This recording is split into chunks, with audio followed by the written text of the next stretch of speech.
네, 백석고등학교 한국사 4차시 지난 시간까지는 우리 4대 문명 이야기를 했고 오늘부터는 이제 중국사, 그다음에 일본사 조금 해가지고 이제 동아시아사라고 부르는 동아시아 지역의 역사라고 부르는 부분에 대해서 이야기를 해볼 건데 음, 네, 선생님이 좀 나 혼자만 이렇게 진도를 나가고 있는 것이 아닌지 우리 격일이기도 하고 선택 과목이라 아마 소통이 좀 원활하지가 않아서 조금 걱정이 되니까 필요한 부분이 있거나 더 궁금한 부분이 있으면 학교에 와서나 계속 꼭 질문을 했으면 좋겠어요. 자, 그래서 지금 오늘 할 곳은 34페이지. 교과서 34페이지에 필기를 잘 해놓아야 선생님이 책검사합니다. 자, 일단 대단원이 바뀌었어. 인류의 뭐 출현과 문명의 발생에서 이제 2단원으로 넘어왔어요. 동아시아 지역의 역사, 그다음에 동아시아 세계의 형성이라고 하는 주제로 바뀌었고, 그래서 이제 우리가 여기서 할 부분은 중국사, 그다음에 일본사, 그리고 한국사 아주 조금 할 거예요. 대부분 내용이 많은 건 이제 중국사가 제일 많을 거고, 그 다음에 일본사 좀 나올 거예요. 그래서 이제 동아시아의 역사라고 하는 부분을 들어가기 전에, 그리고 오늘 중국사를 본격적으로 하기 전에 중국의 역사를 크게 흐름을 한번 잡아보자고. 우리가 지난 시간에 4대 문명 할 때 중국의 역사에 등장하는 벌써 세 가지 나라가 나왔어. 하나는 기록 속에만 있어. 유적이 발견되긴 했지만, 정말 이게 그 나라의 유적이 맞아? 하고 아직까지 확실하지 않은 그 나라였던 기록 속에 전설상의 왕조, 우리가 하라고 부르고, 그 다음에 은어 지역을 중심으로 유적을 가지고 있는 갑골 문자 사용했고, 그 다음에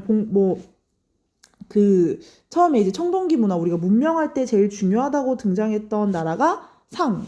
그 다음이 이제 봉건제 나오고 덕치주의 천명사상 나왔던 주나라.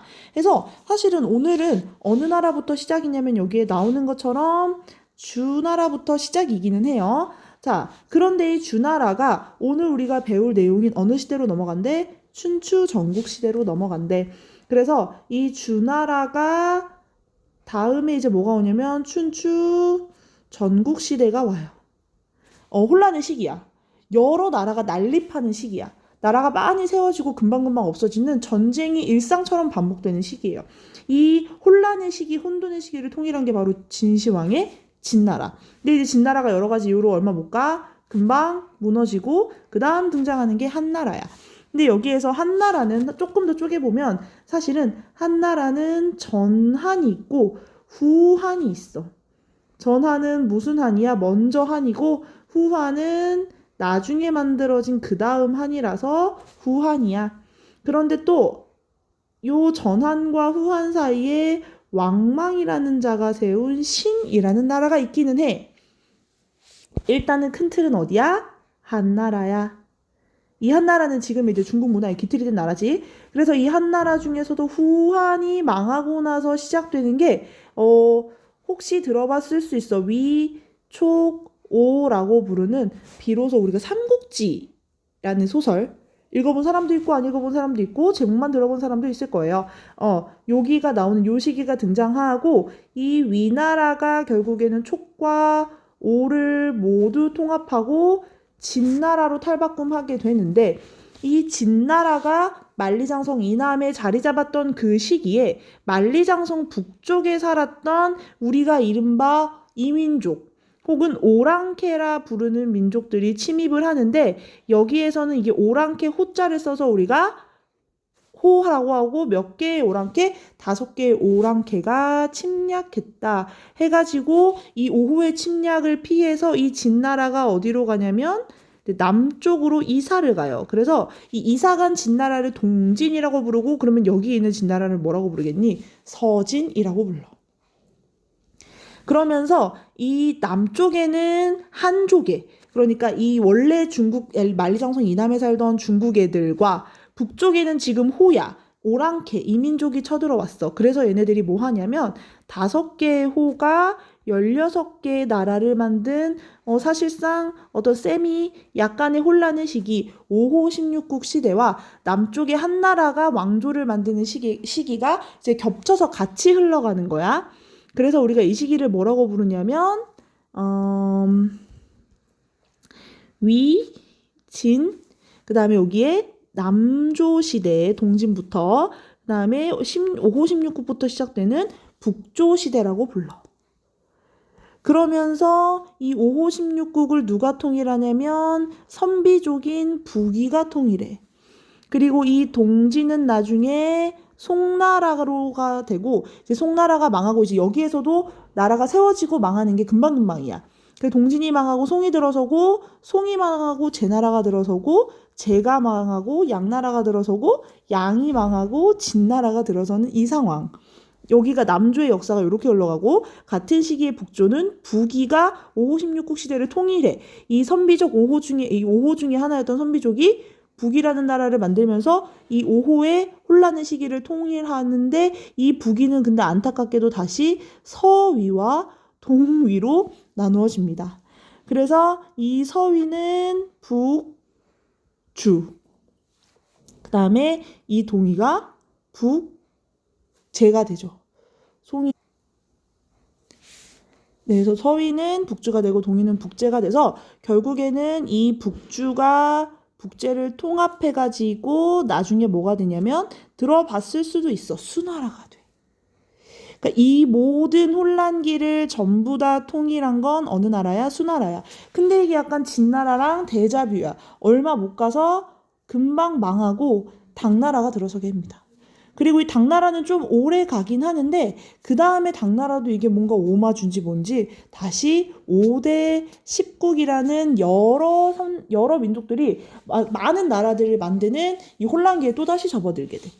이 5대 10국의 혼란기를 또 통일한 게 누구냐면 바로 송나라야. 이거는 옛날에 너네 그 중학교 때 역사를 배우거나 고려 역사를 배우면 송나라 이야기가 한 번씩 나와. 그래서 송나라가 나오고요. 그 다음에 나오는 게 몽골 원나라.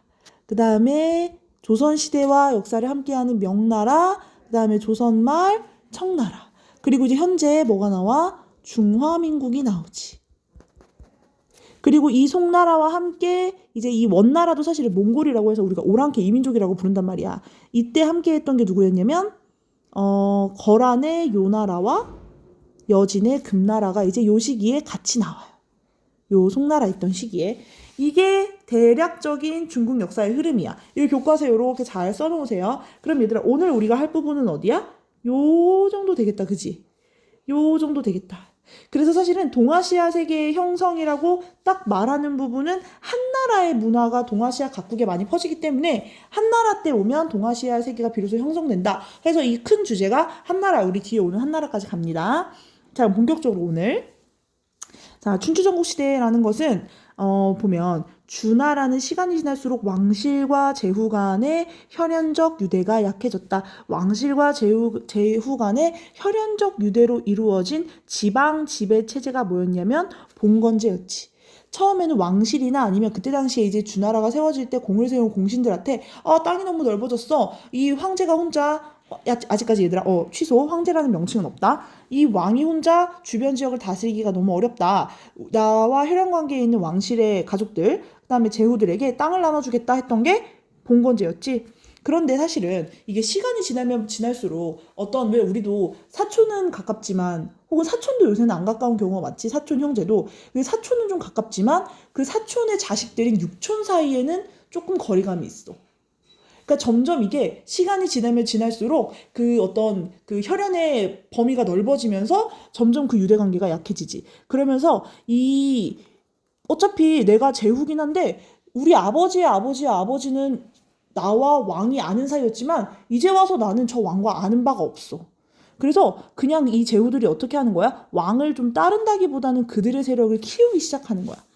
그러면서 주 왕실이 기원전 8세기경의 내란과 이민족의 침입으로 이제 힘이 약해지면서 여기에 있었던 나급으로, 여기에 원래 위치했던 호경에서 나급으로 수도를 옮기게 됩니다. 이 시기부터 우리가 뭐라고 불러? 춘추 전국시대가 시작됐다고 불러. 주변의 제후 세력에게 눌려가지고 기존의 수도를 지키지 못하고 새로운 수도로 옮기는 것. 이 시기를 우리가 이 시기의 시작을 춘추 전국의 시작이라고 불러요. 춘추시대에는 춘추 오패가 주왕실을 받들고 오랑캐를 물리친다는 명분으로 제후국을 통솔했대. 그러니까 춘추시대에 5개의 강력한 나라들이야. 여기 지도에 보면 뭐 나와? 진초제오월. 진초제오월의 5개의 나라가 우리가 주왕실을 지키기 위해서 지금 이렇게 노력하는 거야. 그러니까 얘네들은 주변에 많은 나라들이 있지만 얘네들이 앞에 선두에 서가지고 이 춘추시대를 이끌어가는 5개의 나라야. 그런데 이게 춘추 전국이 얘들아 다른 시대야. 춘추시대와 전국시대로 나누거든. 그런데 전국시대로 넘어오게 되면 전국칠웅이 라는 아까 춘추 5패는 춘추시대의 5개의 큰 나라였잖아. 전국칠웅은 전국시대 7개의 큰 나라야. 그래서 여기 보면 한위조 진초연 한위조 진초연이라고 해서 이 7개의 나라들이 주변 제후국을 병합하면서 여기서 포인트는 약육강식이야. 누구도 이제 안 봐주냐면 주나라 왕실이라고 해도 힘이 약하면 이제 뭐 의미 없어. 우리는 그 전처럼 주나라 왕실이라고 해서 우리가 제후고 네가 왕이라고 해서 떠받들지 않아. 이제는 치열하게 이게 완전히 이렇게 본격적으로 뭐의 논리로 가는 거야? 힘의 논리로 가는 거야. 이게 춘추시대와 전국시대의 가장 큰 차이점 중에 하나야. 이 춘추시대에는 주나라 왕실을 받들었으나 전국시대에 오면 약육강식의 철저한 경쟁체제로 돌아선다는 게 춘추시대와 전국시대의 가장 큰 차이점입니다. 이제 이 과정에서 우리 앞에서 얘기했던 도시 규모의 작은 국가들이 점차 어떻게 하는 거야? 정복에 의해서 점점 토지를 넓히거나 아니면 주변 세력에 대응하기 위해서 주변의 도시국가와 연맹을 맺는 과정을 통해서 어때? 점점 영토가 넓어져. 그러면서 이제 도시 규모의 작았던 국가가 지금 우리가 이야기하는 국가라고 할 법한 규모로 발전하기 시작해. 그래서 이제 전국시대에 오면 이 도시국가가 점차 영토국가로 영역을 넓히고 그리고 더 이상 봉건제는 의미가 없죠. 그래서 군현제로 바뀌게 됩니다. 봉건제는 왕실이나 어떤 자신의 혈족 혹은 공신들에게 땅을 나눠준 거라면 군현제는 뭐야? 그냥 말 그대로 우린 비즈니스야. 행정구역을 설치하고 중앙에서 관리를 파견하는 형태가 군현제죠. 그래서 남쪽에 위치한 제후국, 여기 오나, 초나, 월과 같은 제후국이 발전하면서 주나라의 문화가 남쪽으로 퍼졌다는 것에 대한 이야기가 나옵니다. 자, 그러면 일단 춘추전국 시대가 어떤 시대였는지는 봤어. 혼란의 시기야. 그리고 춘추시대에는 주왕실을 인정했지만 전국시대에는 그러지 않았어. 처절하게 경쟁의 논리와 그리고 약육강식의 논리로 이제 사회가 돌아가고 있었어. 매일매일 전쟁이 일상이었던 시기야. 그러면서 전쟁을 통해서 영토국가로 확장하기도 하고 그러면서 이제 더 이상 봉건제가 의미 없어졌기 때문에 봉건제는 폐기하고 무엇을 채택하는 경우가 많았어? 군현제가 채택하는 경우가 많았죠. 그 다음에 내려오면 사실 여기가 제일 중요해. 이 춘추전국 시대의 사회 변화라는 건 사실 이전과 크게 달라졌기 때문에 굉장히 중요하게 보는 부분이에요. 그래서 춘추전국 시대에는 제후라는 애들이 자신만의 영역국가를 영토국가를 가지게 되면서 부국강병 나라를 부유하게 하고 군사를 강력하게 할 정책으로 이제 왜냐면 치열한 경쟁이니까 발전을 해야 되잖아. 그래야지 주변 국가들에게 밀리지 않을 거 아니야? 그래서 이 시기에 가장 큰 영향을 끼친 건 사실상 철기의 사용이야. 그 얘기를 해보자. 일단 경제면에서 철제 농기구가 사용되고 우경이라고 하는 소를 이용한 기피갈이야. 그래서 소가 쟁기를 끌면 그 논 바닥에 있는 밭 바닥에 있는 아직 촉촉한 그 땅이 이제 표면으로 올라오면서 영양분을 많이 머금고 있잖아. 그러면 그 전보다는 기피갈이 하기 전보다는 훨씬 더 농사가 잘 되지. 그러면서 토지를 개간한다는 건 황무지를 농경지로 바꾸는 것, 농사를 지을 수 없는 땅을 농사 지을 수 있는 땅으로 바꿔주는 토지를 개간하는 것, 그 다음에 관계, 토지에 물을 대는 기술 같은 것들이 쉬워지고 농업 생산량이 많이 늘어났다. 이전보다 이를 계기로 제철, 제염, 직물업 등이 발달하게 되고 교통의 중심지에는 도시라는 것들이 대도시가 나타나게 되었다. 상업이 활발해지면서 지금부터는 상업에 대한 얘기하네. 상업이 활발해지면서 도전, 포전 등 이거는 화폐 이름이야.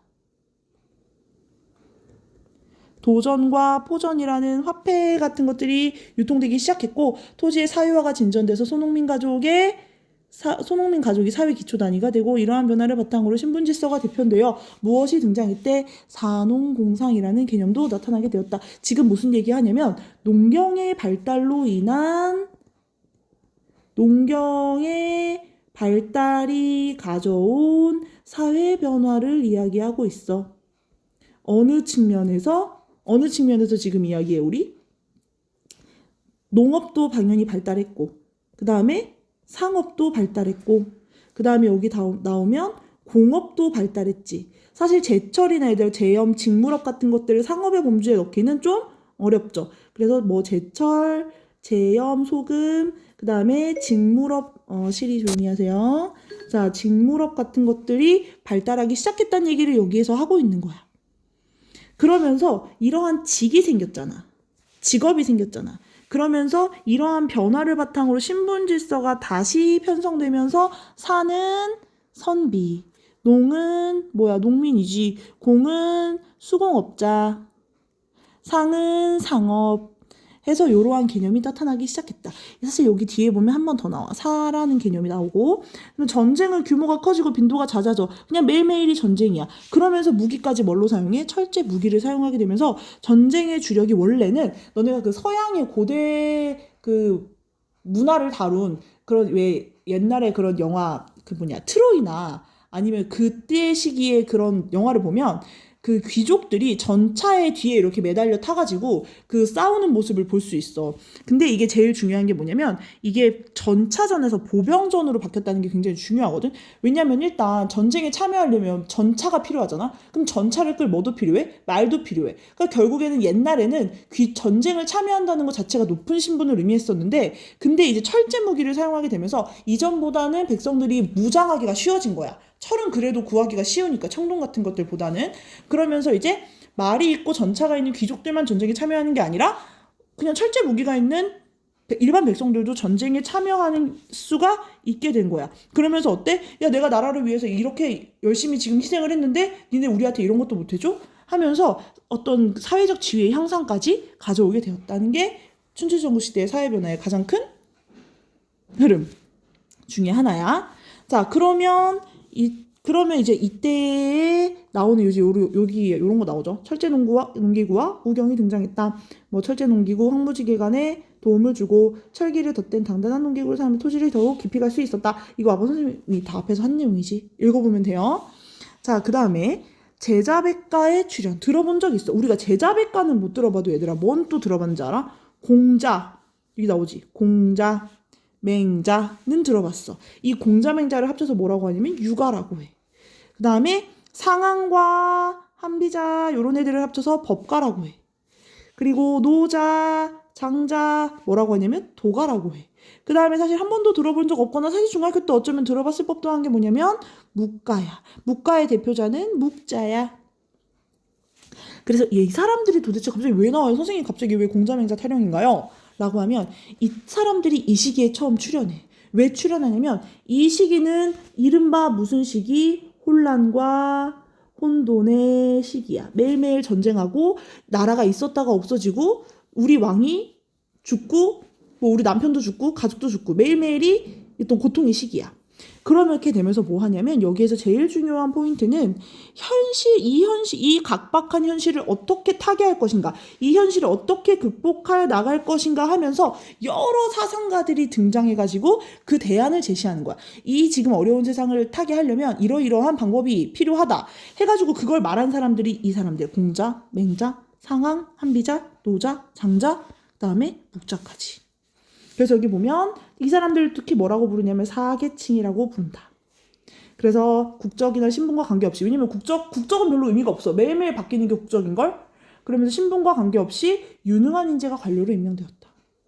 사계층이 지식과 학문을 갖추어 관료로 등용되면서 크게 성장하고 이때 다양한 사상가와 학파가 등장했는데 이들은 제각기 그 당시에 이런 당면한 혼란스럽고 혼돈스러운 현실을 어떻게 타개할 것인가를 제시하려고 나왔다. 그러면서 유가가 이야기한 게 뭐냐면 유가가 야 이러한 혼란을 타개하려면 일단 누가 화목해야 돼? 가족부터 화목해야지 라는 거. 그러면 이 가족 윤리를 강조하고 그다음에 고자가 아니라 공자는 인과 예를 중심으로 해서 야 덕으로 통치해야 돼. 이러한 이 공자의 주장을 누가 계승했대? 맹자와 순자가 계승했대. 그래서 육아에서 가장 우리가 중요하게 봐야 될 건 뭐야? 가족윤리, 가화, 만사성이여. 나라가 평안하려면 가족부터 평안해야 돼. 집안이 평안해야지 하는 것. 그래서 우리 가족을 사랑해야 돼. 얘는 굉장히 사실은 가족애라는 걸 중요하게 생각했어. 가족애, 가족끼리 살아가는 게 굉장히 중요해. 그리고 인과 예를 지녀야 돼. 그러면서 지배자는 덕을 가지고 통치해야지. 이거는 우리가 앞에 얘기한 맹자와 같은 맥락의 이야기죠. 왜냐면 같은 학파에 소속되어 있으니까. 그래서 육아사상은 뭐 이렇게 해서 주류가 되었다. 그다음에 상황과 한비자는 법가라는 효율적인 통치 방법. 효율적인 통치 방법. 야, 사랑은 너무 오래 걸리잖아. 법으로 해. 법은 쉬워. 법은 만들어 놓고 지키라고 하면 되고 안 지키면 벌 주면 돼.